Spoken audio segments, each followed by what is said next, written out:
దేశం ప్రపంచం ఎదుర్కొంటున్నటువంటి ఆర్థిక సంక్షోభం, యుద్ధం వల్ల తలెత్తబోయేటువంటి పరిణామాలని దృష్టిలో ఉంచుకొని ఈ దేశ ప్రజలందరూ, భారతదేశ ప్రజలందరూ మనమందరం పాటించాల్సినటువంటి కొన్ని సూత్రాలని రాజకీయాలతో సంబంధం లేకుండా మన దేశ ప్రధాని గౌరవనీయులు నరేంద్ర మోడీ గారు ప్రపంచం ముందు ఉంచడం జరిగింది.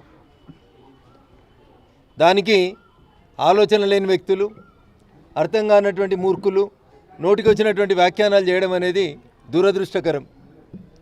ఇందిరాగాంధీ ప్రధానమంత్రి ఉన్నప్పుడు కూడా బంగారం కొనొద్దని చెప్పింది, కాంగ్రెస్ వల్ల గుర్తుండదు. ఆఖరికి ప్రపంచం మెచ్చిన ఆర్థికవేత్త అని కాంగ్రెస్ వాళ్ళు ప్రచారం చేసుకున్న మన్మోహన్ సింగ్ గారు కూడా నిండు పార్లమెంట్లో చెప్పిండ్రు, భవిష్యత్తులో భారతదేశ ప్రజలు కొంతకాలం బంగారం కొనుగోలును ఆపండి అని చెప్పిండ్రు. ఆ రోజు వాళ్ళకి మంచిగా వినబడింది సౌండ్. ఇందిరాగాంధీ, మన్మోహన్ సింగ్, కాంగ్రెస్ పాలిత ఈ దేశ ప్రధానులు బంగారం కొనొద్దు అన్న రోజు చాలా గొప్పగా కనబడ్డది కాంగ్రెస్ నాయకులకి.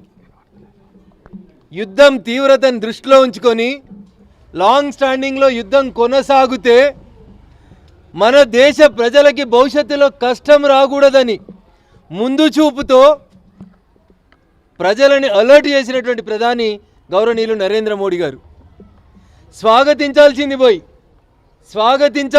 మళ్ళీ చెప్తున్నా నేను, ఇందిరాగాంధీ, మన్మోహన్ సింగులు చెప్పిన రోజు బంగారం కొనొద్దంటే మంచిదవుతుంది, నరేంద్ర మోడీ గారు బంగారం కొనొద్దు అని అంటే కాంగ్రెస్ వల్ల కష్టంగా కనబడుతుంది.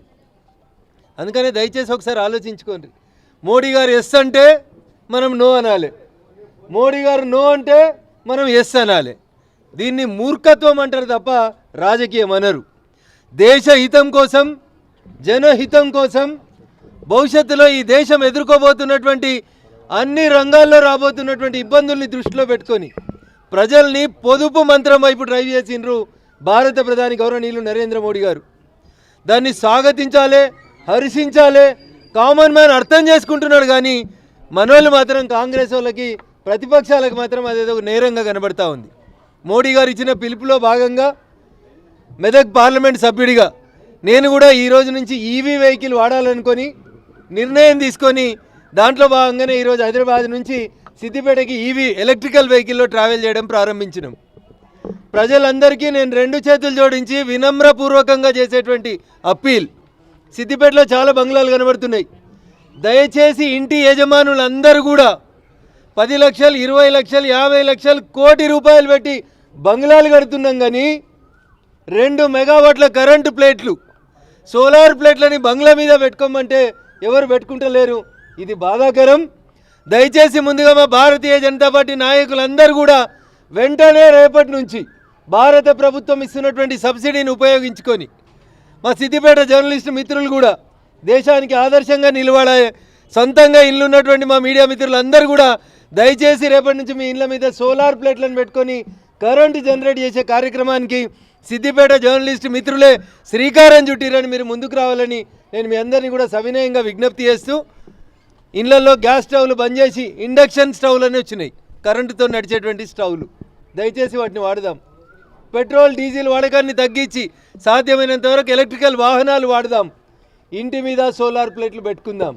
భారత ప్రభుత్వం ఇస్తున్నటువంటి సబ్సిడీని సద్వినియోగం చేసుకుందామని చెప్పి ఈ సందర్భంగా తెలియజేస్తూ, 2 మెగావాట్లు ప్రతి ఇంటి మీద ముందు పెడితే 78,000 రూపాయల సబ్సిడీ భారత ప్రభుత్వం నుంచి వస్తుంది. మా భారతీయ జనతా పార్టీ నాయకులతో పాటు మా మీడియా మిత్రులకు కూడా సిద్దిపేటలో మనం దీన్ని ఒక యుద్ధ ప్రాతిపదికన మొదలుపెట్టి ప్రతి ఇంటి మీద సోలార్ ప్లేట్లు బిగించేటువంటి కార్యక్రమాన్ని ప్రారంభిద్దాం. సహకరించాల్సిందిగా సిద్దిపేట మున్సిపాలిటీలో నివసిస్తున్న ప్రతి ఒక్కరికి సవినయంగా ఈ సందర్భంగా మెదక్ పార్లమెంట్ సభ్యుడిగా నేను అప్పీల్ చేస్తా ఉన్నాను.